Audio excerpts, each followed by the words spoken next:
Have you ever felt lost, confused, and like all hope was gone? That's exactly how two of Jesus' followers felt just days after his crucifixion. Imagine walking down a dusty road, the sun setting, your heart heavy with grief.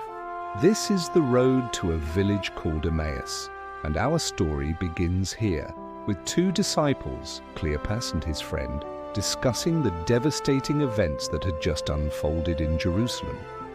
Their teacher, the one they believed was the Messiah, had been executed.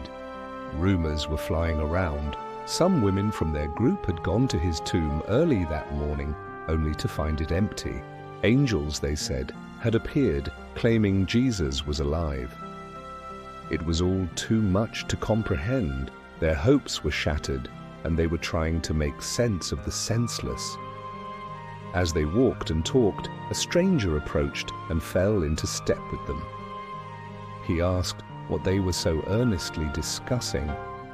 A bit surprised that anyone could be in Jerusalem and not know what had happened, Cleopas recounted everything. Jesus of Nazareth, a prophet mighty in deed and word, how their own leaders had handed him over to be crucified. "We had hoped," Cleopas said, his voice trailing off, "that he was the one who was going to redeem Israel." He then told the stranger about the perplexing report of the empty tomb. The stranger listened patiently. Then he began to speak.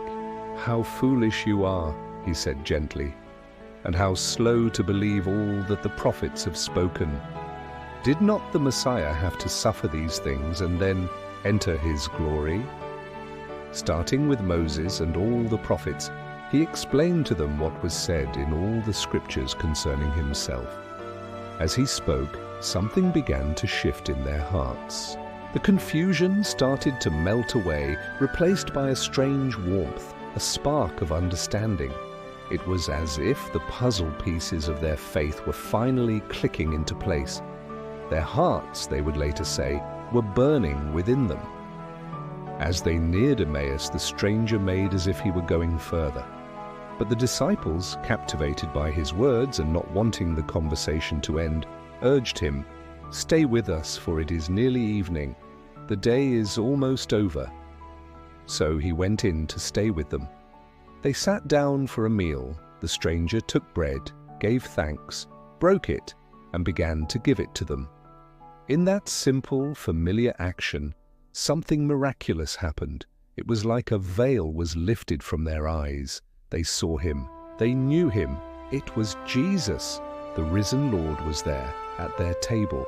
And just as they recognized him, he vanished from their sight. They stared at each other, stunned, the broken bread still on the table. "Were not our hearts burning within us?" they exclaimed, "while he talked with us on the road and opened the scriptures to us?" The weariness of their journey was gone, replaced by an electrifying joy and an urgent purpose.